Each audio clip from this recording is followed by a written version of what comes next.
So a Fox News alert, 8 people are injured after a man yelling, "Free Palestine," attacked a rally for Israeli hostages with a makeshift flamethrower. The suspect, an Egyptian national who was in the U.S. illegally after overstaying his visa, has been charged with at least 8 felony charges, including first-degree murder, although police have not yet confirmed that anyone was killed.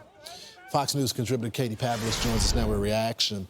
Katie, a line needs to be drawn, right? The Jews are afraid, and the criminals seem to be empowered on the streets today.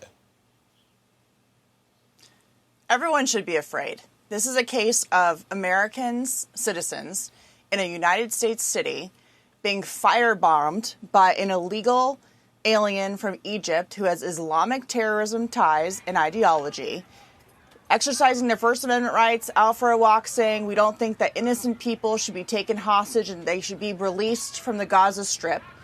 And this is what we've seen over the course of the past couple of months. We've seen attack after attack after attack. And what is this fueled by? First, it's fueled by an American media, which has been lying and spreading falsehoods about Israel's defensive war against this death cult in Gaza and elsewhere in the Middle East. And also it's fueled by Democrats like the Biden administration who let in people who are anti-American, who don't share our values, and who think the way to settle scores with people you disagree with is to try and murder them.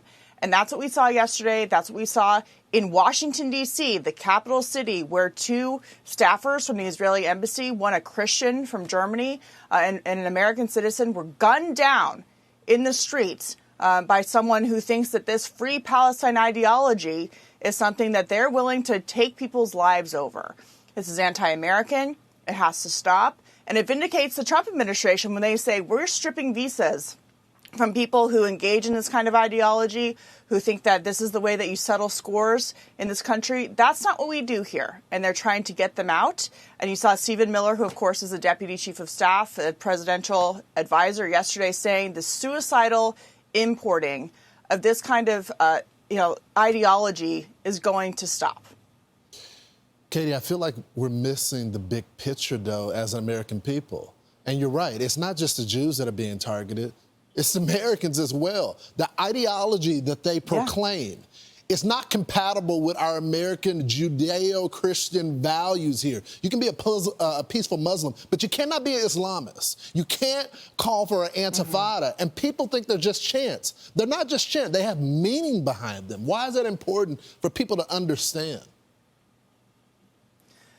Well, I'm not really sure where people expect this movement to go, given where it's been over the course of the past 2 years, almost, year and a half, after the October 7th attacks, when Americans were murdered, where Americans were held hostage, where this ideology has spread on college campuses in the United States of America, this type of terrorism justified by the elites in this country, the mealy-mouthed response of the previous administration to this type of ideology, which is now playing out in the taking of lives and the attempted murder of American cities across the United States. This is something that could have been prevented if it had been condemned. But in lots of different circles, it is something that is not only not condemned, but that is celebrated as a reason to push back against some kind of defensive action against terrorism, and not just in the Gaza Strip, but also in the United States of America. And so the bigger picture is, if you don't think they're coming for you and that this doesn't go somewhere else, you're wrong. I fear it's going to get worse before it gets better. Globalizing the Intifada means killing people wherever they are. And we saw that in the Intifada, and we've been warning about this for months. When you hear these chants on college campuses, I've been to a number of these pro-terrorism, pro-Hamas protests, rallies, riots in Washington, D.C. last summer. They tore down all of the American flags at Union Station across from the United States Capitol, burned them, and hoisted up the same flag that Hamas flies. If you're not paying attention, you better pay attention now, because it could get worse if people aren't willing to stand up and call it for what it is. And it's terrorism, and it's not welcome here in the United States of America. You're right, Katie. It is going to get worse. It's not if, it is, because they're already here. We allowed them to come. So now we got to deal with the consequences. Thank God we got an administration that's ready to have some type of defensive posture. Thanks, Katie. I'm Steve Ducey. I'm Brian Kilmeade. And I'm Ainsley Earhart. And click here to subscribe to the Fox News YouTube page to catch our hottest interviews and most compelling analysis.